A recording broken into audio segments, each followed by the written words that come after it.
রক্ত পানি কইরা আমি এই বাড়ি করছি আমার প্রবাস জীবনের কষ্টের টাকা দিয়া করা। প্রবাসী কর সব তুমি শুধু নিতে আর খাইতে ভাল লাগে, প্রবাসী করে ভাল লাগে না। আরে আমগো প্রবাসী গো মনের কষ্ট তোরা বুঝোস না। ওগো চিন্তা করতে করতে আমার যখন দেখতে বয়স হয়ে গেছে আমি নিজে ভুলে গেছি, আমার চুল দাড়ি পেকে গেছে। আমি তো দাদা নামে গাধা, বিদেশ যাওয়ার লগে লগে তো আমার লেগে চাকরি লয়ে বয়ে থাকে নাই মানুষ।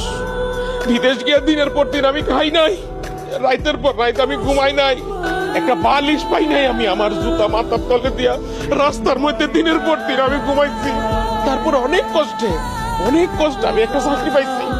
আরে 3 বেলার মধ্যে আমি কোনো সময় 2 বেলা খাই নাই, শুধুমাত্র রাইতে খায়া থাকছি। টেকা খালি জমাইছি যে আমার মা আছে, আমার ভাই বোন গুলো আছে। এখন আমি চত হয়ে গেছি। এটার সামনে দাঁড়া রইছ, এই বাড়িটা কার করা?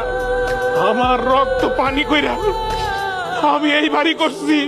আরে ঘরের ভিতর সোফা সেট আছে, বড় টিভি, পাওয়ার উপরে ঠেক দেবো, এবার টিভি দেখো। এগুলি কার টাকা দিয়া? আমার প্রবাস জীবনের কষ্টের টাকা দিয়া করা। একটা প্রবাসী যখন সব চাইরা চুইরা চিন্তা করে আমি আমার দেশে ছিলাম, তখন তোমাকে মজা লাগে না যে তুই কে লেগে দেশে যাবি?